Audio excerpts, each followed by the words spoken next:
사진작가와 축구계의 인사가 어떻게 만나게 되었는지 흥미로운 부분이네요. 사진작가 조선희 남편은 송경섭입니다. 또한 조선희 작가가 아들을 낳은 다음에 그녀의 작가 인생에 큰 위기를 겪게 됩니다. 과연 그 위기란 무엇인지, 그리고 조선희는 어떻게 그것을 극복하게 되었는지 궁금하네요. 송경섭은 1971년 2월 25일 태어나서 올해 45살이죠. 조선희 이야기가 1편에서 이어집니다.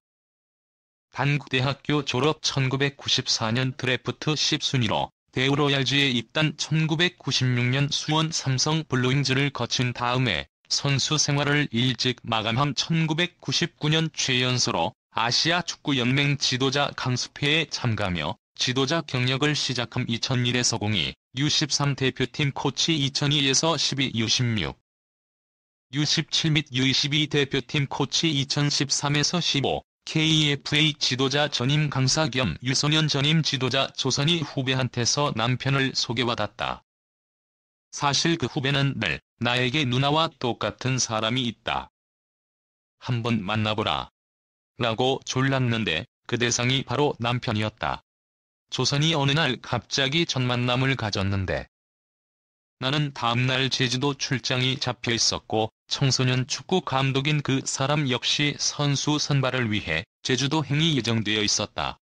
조선희 제주도에서 만남을 가졌는데 나는 촬영 중 선물 받은 오렌지를 들고 나갔고 그 사람은 숲에서 발견한 네잎 클로버를 나에게 선물로 주더라. 그렇게 2주 정도 매일 만났다. 조선희 송경섭 동거를 시작하면서 아마 숲에서 직접 발견한 네잎 클로버에 조선희가 크게 감동한 것 같습니다. 그 사람이 생각해보겠다라고 대답하기에 그럼 관계를 끝내자. 라고 말했다. 확실히 일할 때도 그렇지만 조선희가 상당히 직설적이네요. 조선희 결국 2주 만에 먼저 동거하자고 제안을 했다. 결국 두 사람은 다음 날부터 약 2년 동안 동거를 시작하게 됩니다. 이 당시가 2002년 무렵으로 조선희가 어느 정도 경제적인 궁핍을 모면했던 시절이었죠. 그리고 2년 후인 둘은 결혼식을 올리게 됩니다. 조선희 남편은 이 세상에서 축구를 가장 사랑하고 두 번째로 나를 사랑한다고 했어요. 그 정도로 자기 일을 사랑하는 남자의 열정이 멋있고 신뢰가 갔거든요. 결국 그 말이 제가 결혼한 이유가 되었죠. 사실 저 역시 사진이 제일 좋고 그 다음이 남편이에요. 확실히 이들 부부는 일이 먼저인 것 같네요. 조선희 아들 출산 후에 그리고 2년 뒤인 2006년경 조선희는 아들 송계휘를 낳게 됩니다. 조선희 아들을 2006년에 낳고 난 뒤에 한 10개월 정도 쉬었어요.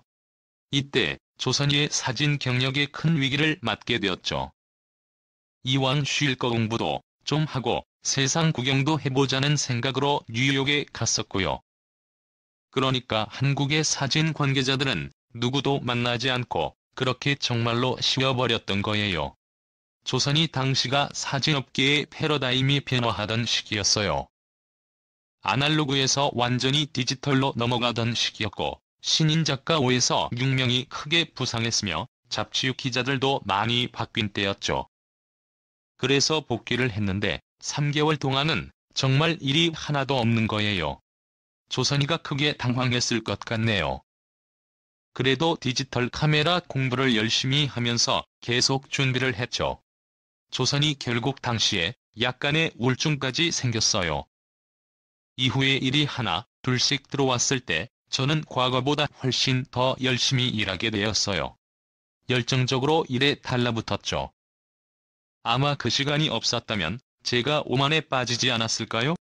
조선희가 위기를 오히려 기회로 바꾼 것 같네요. 사실 조선희 정도의 위치와 명성을 가진 작가라면 매너리즘에 빠져도 전혀 이상하지 않습니다. 하지만 이때의 경험이 오히려 좋은 약이 되어서 후에도 열정적인 조선희가 될 수 있었네요.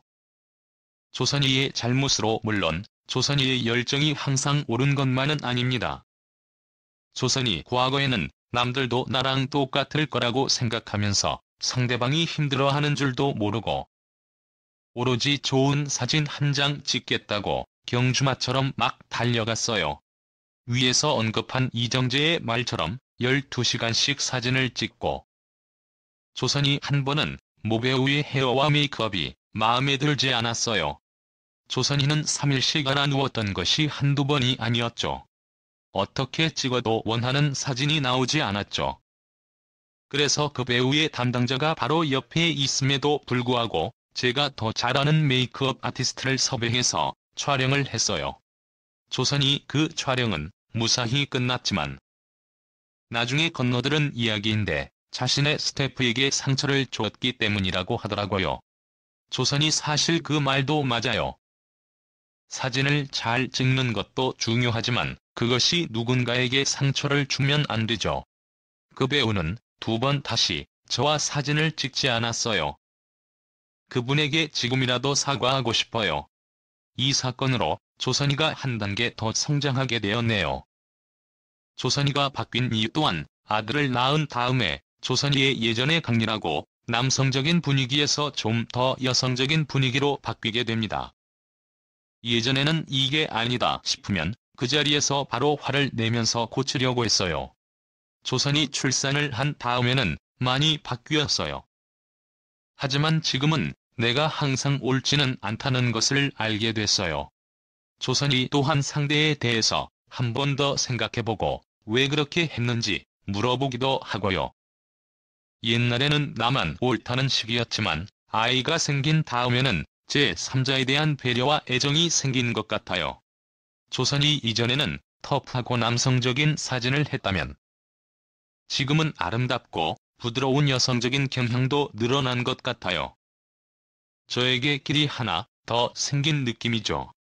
좀 더 둥글고 부드러우면서 더 아름다운, 선택의 폭이 넓어진 거죠. 확실히 여성들에게는 남성이 절대 가질 수 없는 무기가 있는 것 같습니다. 조선이 남편과의 어려움 토로 조선이 엄마와 아내, 사진작가라는 역할 중 가장 힘든 것을 꼽으라면 아마 아내 역할인 것 같다.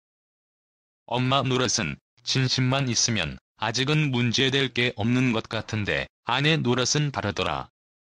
몇십 년을 다르게 살아온 남녀가 한 가정을 꾸려나가기 위해서는 서로를 이해하려는 노력이 많이 필요하기 때문이다. 조선이 부부간에 진심이 있어도 같이 이야기할 시간이 부족하거나 하면 부부간에 오해가 생길 수밖에 없다. 또 아무것도 아닌 말 한마디로 싸우기도 한다. 확실히 많은 사람들이 이런 불화로 이혼하는 경우가 많습니다. 그런데 조선이는 이혼 위기를 잘 넘기는 지혜를 가진 것 같네요. 조선이 우리 부부는 여전히 서로를 이해하기 위해 노력하면서 살고 있다. 또 내가 원래 애교가 많은 편은 아니지만 남편과 통화하는 내 모습을 본 지인들이 놀라기도 한다. 너 평소와 달리 나긋나긋한 스타일로 변하더라라고. 사실 남편 앞이면 나도 모르게 없던 애교가 생긴다. 확실히 부부가 서로 이해하려고 노력하는 만큼 중요한 것은 없는 것 같습니다.